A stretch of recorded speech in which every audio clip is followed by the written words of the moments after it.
Hey, what is going on YouTube? Aaron here. We are back, ladies and gentlemen. Today we are in the USS California, one of my most favorite ships in World of Warships Legends.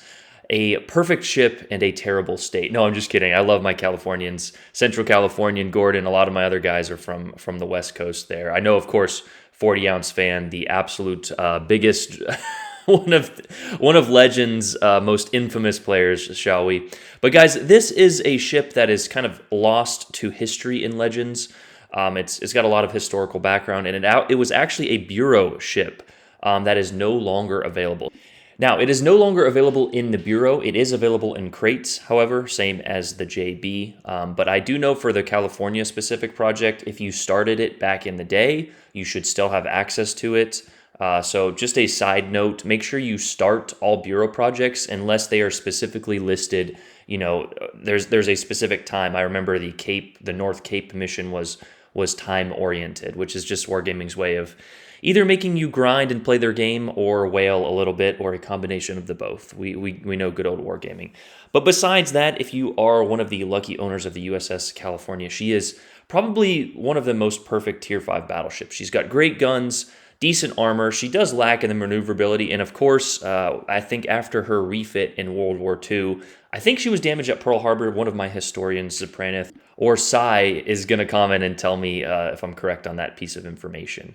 But basically, she was refitted with that scene from The Matrix. It's like guns, lots of guns, and she has a terrific AA suite, which makes her a good option for Tier 5 because that is, sometimes an aircraft carrier heavy tier, especially with the Arc Royal. Now, the Arc Royal did just receive that nerf, so she's a little bit more balanced. So those people who lack skill and think that by playing an OP ship that they're good, that they might play the Arc Royal a little bit less.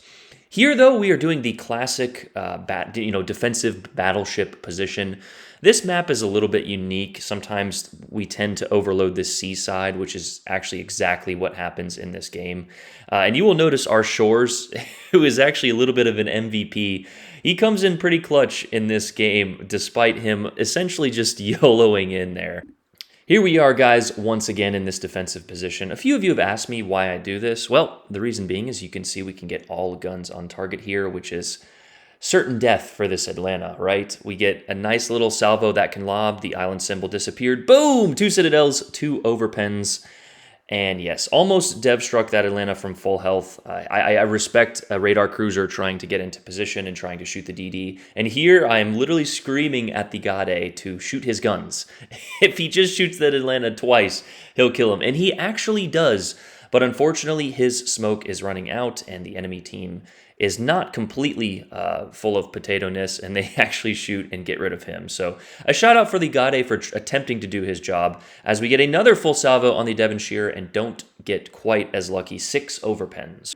I now understand why some Battleship players rage and complain so much and create conspiracy theories, because that should have been a dev strike, or it should have been a lot more than 6 Overpens, especially on, like we mentioned, a Devonshire with a fairly large citadel.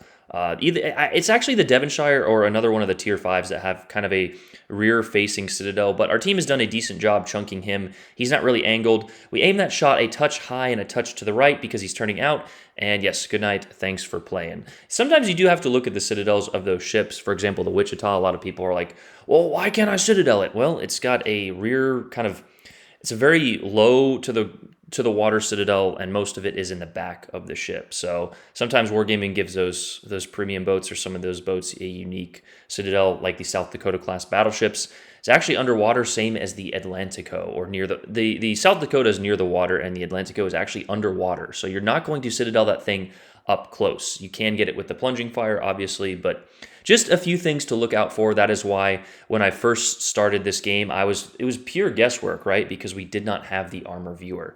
Now you can go look at the armor viewer, and sometimes it's difficult to apply that to an in-game situation, which is why training rooms will be awesome if they ever do come, so we can truly test out a lot of these conspiracy theories, but it will be fun. Here, though, we have worked our way into a beautiful position as our team is pretty much all concentrated in one square, with the exception of one battleship, as we give this New Orleans a nice little bump I hope you have Geico, buddy. But we've got 1 kill already, 2 citadels, and 44,000 damage, but we're just getting started. Here, again, we're using the auto-aim feature. Somebody said that auto-aim shouldn't exist, and I almost agree with them, except for the fact that auto-aim is almost essential in console games, right? You kind of have to have a little bit of aim assist, right? It's just the balancing factor. Now, we do not have crossplay with PC, although I believe I have seen some people use a mouse on this game a long time ago. I really don't remember. That is off topic, however. We've got 2 kills, but if you'll notice our team's position, as it happens very often on this map, a lot of people, our entire team is bunched up here. Like we said, with the exception of that one battleship in A. And ironically, they do have 2 ships out there on the north side of C, but most of their team, including their carrier, is kind of focusing on A. So down goes that Mackeson. You can't really blame him. We left him all alone. Now, we didn't really leave him all alone. We spawned on this side. But the people who spawned at B, and especially at A, you should really try to play the side that you spawn on. Now, that being said, each map has its own quirks and unique little nuances between them. You know, last night we were on Atlantic in the Buffalo, and we kind of played a more central position despite spawning on the left. And we ended up with a fantastic game. And then, that happens sometimes, right? You end up with that banger of a game, and it's like, oh, well, I spawned C, but I need to be at A. Try your best to play the side you spawn on. Like I said, the spawns in this game, I have literally complained to Wargaming so much. Trust me, guys, if the spawns on Haven get changed, I am taking 99.9% of the credit for that, because we have, there's another community contributor, Eyes, we get a nice little delayed citadel on the Miyoku there, that have complained because the spawns at low tiers on Haven are pretty balanced, and then the spawns at high tier are just all focused on the left side of the map, and it creates such boring gameplay. I wish Wargaming would really... Changing the spawns is something that would probably take the dev team 3 minutes, and they haven't done it in like 6 months. Now, the spawns used to be even worse, so I'm glad that they're moderately balanced, but sometimes they just put them facing certain directions, or as the case with Haven and Atlantic, it just creates such narrow and forced gameplay that it's like, okay, I know I play this game a lot, but can we change up some of the dynamic here? Anyway, enough of me blabbering on. We're trying to finish off this Miyoku, and we're actually, because we have utilized armor angling and our positioning, and it's not like we were hiding behind an island, right? We were out there. We were just angled and presenting not a broadside target. We have most of our health. So, because it is midway through the game, we're tied on ships, even though they have an extra destroyer. We are up on caps, and we have most of our health. We have to utilize it, right? It is time. One of the most frustrating things in this game, besides, terrible destroyer play or carriers not doing their jobs, is battleship players who refuse to use their health. They save it all until the last 3 minutes when the game is over, and then they get obliterated, and then they go to Facebook and complain about HE spam or why they're bad or why they turn off crossplay, right? Now is the time. We have angled, like we mentioned. We have preserved our health. We've used a heal to heal back some of that fire damage. Now is the time. Now, our team did a pretty good job of making sure that we didn't have much to deal with. They're double burning this Tallinn, so he goes down. But we're going to go ahead and push out here anyway. Now, we are pushing into potentially a risky situation, but the enemy destroyer was a Mahan, and he only has barely enough torp range outside of his concealment. We could get torped by him, so the situation could have changed, and there is a carrier. But, like we've mentioned, the USS California has some of the best AA at the tier, and we're full health, so we're not really worried about a tier 5 carrier in this situation. Here, though, this Bayern must be trying to unlock the Bismarck as he's working his way up, and sails completely broadside, and we take nearly half of his health in one salvo. Aim that may be a touch low. Honestly, you're not going to be citadeling a lot of those German battleships, especially at close range with their turtleback armor.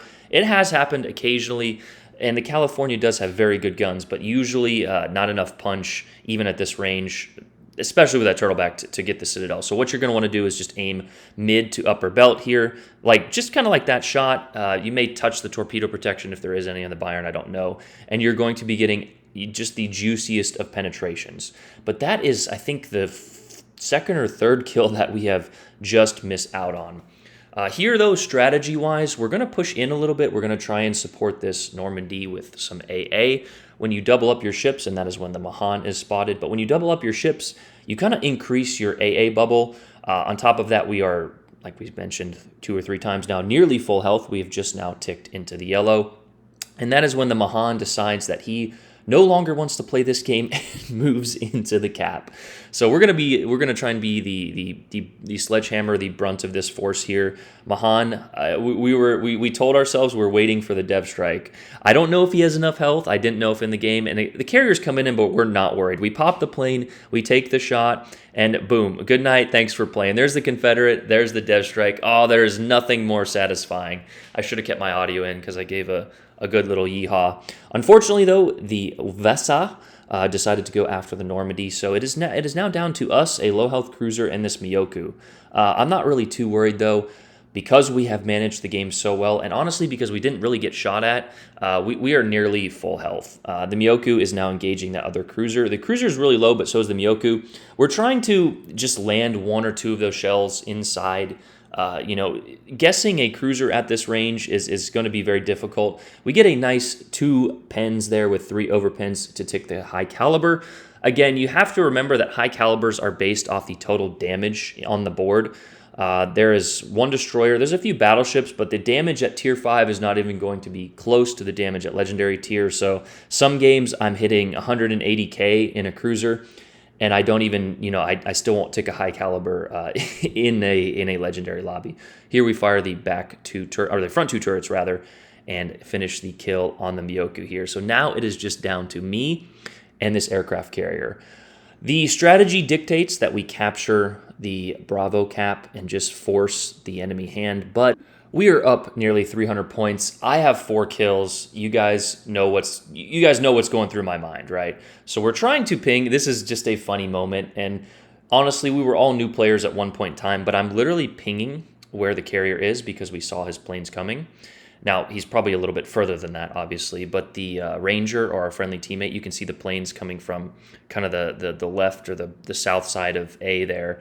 We're pinging where the carrier is, and the Ranger's like, is he in the north? Where's he going? So shout out to our Ranger. He eventually realizes and does spot him. But like I said, strategy, if we're talking about, I always try to talk about strategy and just winning plays. The absolute most winning play would have been to sit there and cap B. It's like those Amazon statistics, in an NFL game. It's like they had a 99.8% chance. Our chance goes from like 99.5 to 99.9 if we capture B. But I wanted to kill there, and that is when the Ranger finally realizes that the Vesser is moving this way. We take a shot and actually cheese 2 overpins. I did not know this at the time, but the Vesser, or the Wesser, however you say it, has a very trolly citadel, I guess. So for the next 2 or 3 minutes here, you're going to see me just absolutely abuse everyone in the middle decks of this Vesser with 14-inch AP. But like we mentioned, I did not know this at the time, so you can see me sending a prayer to RNGesus. I wanted the full dev strike for the Kraken ready, and here I reset my commanders. I did the trick shot, the spinny loop-de-loo, which guarantees you pro player RNG, and we took the shot. Wait for it, and absolutely nothing. 2 pens with 6 overpens. So yeah, like we mentioned, I didn't know it at the time. I guess it's a very hard citadel to hit, but he's in range. And yeah, he's not going to survive. The only thing we're actually worried about is if the enemy carrier, or a friendly carrier, or a friendly cruiser takes the kill for our Kraken here. So we ticked, in the meantime though, we actually ticked a clear sky, which is nice. We take a nice low shot. We didn't do the trick shot, spinny circle, and of course that's why we didn't get the kill. So you can see my surprise as I take.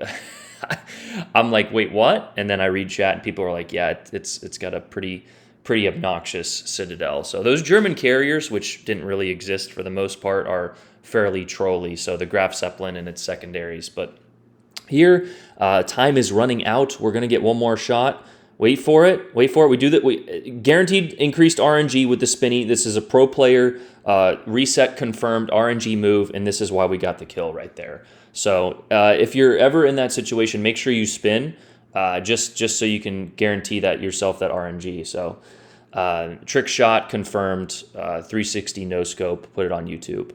But yeah, that's the Kraken, clear sky, Confederate, high caliber with the dev strike, and a 3191 game in the USS California.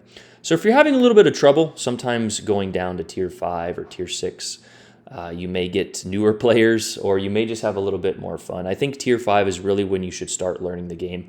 Also, yes, guys, I was running Will to Rebuild. I took it off in this game. Why? Because I have so many ships, so many commanders, that I forget to change it on some ships. So yes, I am now running Fight Fire with Fire, but that is the game. That is a look at the USS California. Hopefully she will return at some point. I don't think she will. According to Wargaming, there's no plans at this time, but anything that will make them money will probably return at some point. If you get her in a crate, you're one of the lucky few, but if you missed out on her, yeah, make sure you guys whale the crates. But that's the USS California. I hope you guys have a great day. Love you guys. Let me know what you think of the trick shot down below. Aaron out. Peace.